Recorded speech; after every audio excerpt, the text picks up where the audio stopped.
이재현의 애프터 출발합니다. 코스피는 1%대 상승, 코스닥도 일중 고점권 근처에서 계속 탄력적인 움직임을 유지하고 있습니다. 코스닥 780포인트 회복하는 가운데 오늘 실적을 공개한 기업 주가 상승도 같이 나오고 있습니다. SK그룹주의 소식인데요. SK이노베이션 한번 보도록 하겠습니다. 물론 지금 매크로적인 변수도 불확실성도 어느 정도 완화가 됐고 또 지수가 올라가다 보니까 2차 전지가 또 올라가는 것도 있는데 그런 와중에 SK이노베이션이 깜짝 실적을 공개하면서 조금 더 투자 심리가 개선된 것으로 보입니다. 3분기 영업이익이 전년 동기 대비해서 122% 급증하는 놀라운 실적을 공개를 했습니다. 처음으로 이제 배터리 쪽에서 영업 손실이 가장 많이 줄었었고 영업이익 전체로만 봤을 때는 흑자 전환에 성공을 합니다. 석유, 화학, 배터리 부분 모두 다 성적이 좋았어요. 일단 석유는 뭐 아시다시피 정제 마진, 유가 올랐으니까 실적이 좋았고 화학 쪽에서도 납사 가격, 윤활유의 원재료 가격이 올라가면서 생산성이 좋아졌습니다. 배터리 쪽에서 SK온이 드디어 매출을 조금 냈다. 이런 소식이 전해졌죠. 매출 45% 증가했고 다음 분기도 이런 수익성을 이어갈 거다라고 SK이노베이션은 말을 했습니다. 4분기에는 배터리 쪽도 흑자 전환을 목표를 두고 있고요. 미드니켈과 LFP 배터리 개발까지 지금 하고 있는 가운데 고객사들과 함께 공급 협의까지 논의 중이라고 하니까 그런 공급 소식이 나온다면 주가의 상승 재료로 작용할 수도 있겠죠. 그리고 지금 가장 중요한 리스크가 전기차 수요 둔화인데 단기적으로 좀 둔하다라고 이야기 나오고 있지만 어쨌든 그 수요 둔화를 극복하기 위해서 북미 지역으로 판매를 좀 좁히고 선택적으로 수주를 받고 여러 가지 좀 사업을 개편하겠다 이런 이야기가 컨콜에서 나왔습니다. 4분기 실적은 어떨까요? 이 부분도 마찬가지로 사업 부문별로 조금 뜯어봤습니다. 석유 자체는 강세를 유지할 전망이고 화학 쪽은 하락폭이 제한적일 것이다. 배터리는 말씀드렸던 것처럼 뭐 해외 공장의 비용을 절감한다든지 새 공제 혜택의 효과를 늘려서 수익성을 계속 좀 개선해 나가겠다 이런 발언이 있었습니다. 그런데 IBK 증권의 연구원은 조금 반대의 시선을 내비쳤습니다. 석유는 휘발유 비수기 영향 때문에 실적이 감소할 수도 있다. 그리고 SK온은 지금 설비 수요 개선하고 있긴 한데 수요가 문제다. 전방 수요가 개선이 돼야 그때부터 수익성이 개선될 거다. 이런 이야기가 나오고 있어서 조금 엇갈린 시선을 같이 좀 전해드려보고자 했습니다. 오늘 또 SKI테크놀로지의 실적도 공개가 됐습니다. 분리막인 SKI테크놀로지, 동박인 SKC 모두 다 실적이 나왔는데 아주 엇갈린 실적이 나왔어요. 분리막은 사업이 흑자 전환에 성공을 했는데 동박 사업은 계속해서 적자를 이어가는 실적이 나온 거죠. 분리막 쪽은 장기 공급 계약을 2건이나 올해 체결을 했기 때문에 그 부분이 실적에 반영이 되면서 지금 흑자 전환에 성공을 했습니다. 그리고 내년에 북미 지역에 공장을 지을 건지 말 건지 그 결정을 마무리한다고 했기 때문에 내년 초반에 있을 공장 모멘텀도 함께 짚어보시고요. SKC는 지금 동박 공급 자체가 전 세계적으로 과잉이라고 합니다. 근데 그 과잉 상태가 4분기에도 지속이 된대요.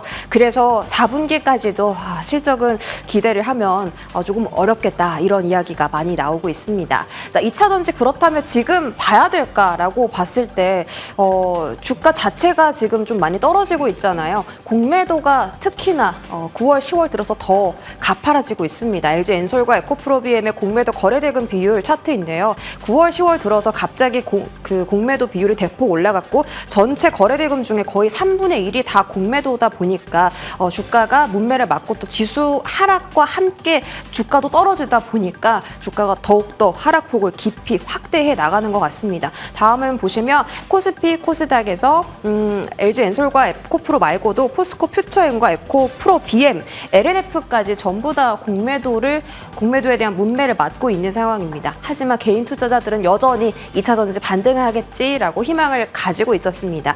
ETF, 그 2차 전지 관련 ETF에서 개인들의 순매수가 상당히 많이 늘었는데요. 소재 관련해서는 297억 원, 그냥 레버리지 자체로 봤을 때도 266억 원의 거래 대금이 지난달 9월 달에 계속 새롭게 들어오면서 지금 거의 기관 외국인의 공매도와 개인 투자자가 좀 맞서고 있는 상황이 연출되죠. 펀드 매니저는 이렇게 말했습니다. 지금 상반기처럼 2차 전지가 급등하기는 좀 어렵다. 지금 뭐 전기차 수요 둔화도 있고 여러 가지 리스크를 봤을 때 그냥 투자 목적으로 장기 관점으로 접근하는 게 어떨까 이런 시선이 나오고 있기 때문에 이 부분도 잠시 뒤에 좀 체크를 받아보도록 하겠습니다. 자, 2차전지 지금 관련주 흐름입니다. EM 플러스 소재단, DIT, DENT, SKI 테크놀로지 지금 윗골이 달고 좀 빠졌는데요. SK그룹주가 오늘 오전까지는 좀 강했다가 오후장 들어서 탄력이 둔화되는 모습이 확인이 되고 있습니다. 이 점도 확인해 보시기 바랄게요. 다음 테마 넘어가겠습니다. AI 관련주 오랜만에 들고 왔습니다. 1차 AI 안전성 정상회의가 영국에서 열렸거든요.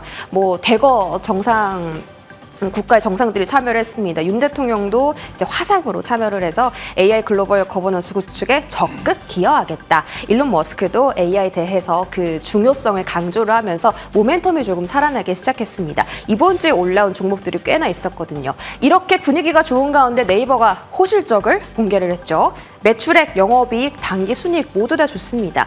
사업 분야별로 봤을 때도 지금 커머스나 콘텐츠, 클라우드 쪽이 작년 동기 대비 40% 가까운 실적을 내면서 어마어마한 성장을 보였거든요. 그래서 조금 더 뜯어봤습니다.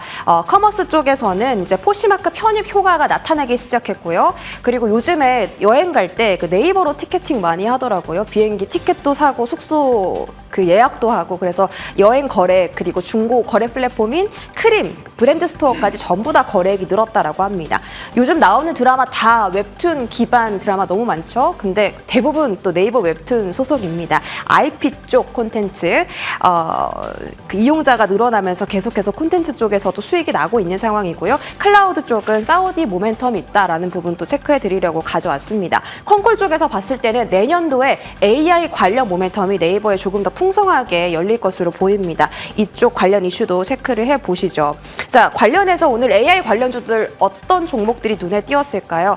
이거는 제가 그 차트를 보면서 기간 조정을 겪은 AI 관련주를 정리해봤는데 보다 보니까 기간 조정을 조금 덜 겪은 2개월 안에 겪은 종목들의 조금 더 탄력도가 높게 나타났습니다. 추세를 잘 유지하거나 이번 주에 많이 올라왔던 종목들을 보면 기간 조정은 좀 덜 겪었던 솔트룩스, 마음 AI, 폴라리스 오피스, 셀바스 AI가 되고 하나는 코난 테크놀로지인데 이 종목은 그동안 길게 조정을 겪었지만 오늘 가장 강한 시세를 내주고 있는 쪽입니다. 하지만 외국인은 매도를 하고 있고 솔트룩스도 오늘 외국인 매도가 나옵니다. 외인 매수 들어오는 쪽은 폴라리스 오피스, 마음 AI 정도 확인되고 있는 점 참고해 보시기 바라겠습니다. 자, 지금 시장 스탁 한번 보시죠. 코난 테크놀로지는 상한가 시도에 오늘 들어가는 모습이고 AI 관련해서 어제는 의료기기 말씀을 드렸잖아요. 의료기기도 좋은 성적 주고 있고요. 바이브 컴퍼니가 계속해서 코난 테크놀로지의 뒤를 따라가는 모습 오전장부터 확인되고 있습니다. 자, 마지막으로 비만 치료제 섹터 한번 볼게요. 노보노디스크와 일라이릴리의 실적이 공개가 됐는데 정말 어마어마한 실적이 나왔습니다. 미고비 마운자로 매출이 상당합니다. 조단이고요. 일라이릴리는 물론 그 마운자로만 있는 건 아닌데 그래도 계속 마운자로로 실적을 내주고 있죠. 하지만 지금 수요에 비해서 공급이 턱없이 부족하다고 합니다. 이 공급에 맞추기 위해서 계속 수억 달러를 투자하면서 공급을 늘리려고 하는데 이게 생산시설 만드는 게 너무 까다롭다 보니까 공급을 계속 맞추기가 앞으로도 힘들다고 해요. 그래서 노보노디스크는 앞으로 위고비를 새로 살 만한 그 환자를 받지 않겠다라고 했고 일라이릴리는 뭐 다른 바이오 기업들도 인수하고 또 연구 개발 비용도 들 거다라고 하면서 실적의 예상치를 대폭 하향해서 이렇게 좋은 매출을 냈음에도 불구하고 주가는 크게 반응하지 않았습니다. 자, 비만 치료제 관련해서 이슈 팔로우업 할 만한 종목들 찾아봤습니다. 펩트로는 대표적인 비만 치료제 종목이고요. 지금 계속 그 치료제를 개발하고 있고 11월 달에 미국에 방문을 하겠다라는 이야기가 전해지면서 이건 주주들이 굉장히 환호를 했습니다. 아이센스는 혈당 측정기 업체고 혈당 측정기를 더 많이 만들기 위해서 공장을 준공했는데 준공식이 얼마 전에 열렸더라고요. 인벤티즈랩은 이 IVL 쪽에 임상 시험이 계속 진행 중인 점. 한미약품은 10월 달부터 그 비만 치료제 관련 임상 2상에 들어갔고 국내에서는 임상 3상을 시작했다고 하니까 이쪽 관련 이슈들 기사 나온다라고 하면은 주가 반응 있는지 계속 체크해 보도록 하겠습니다. 브리핑 여기까지 전해드렸습니다.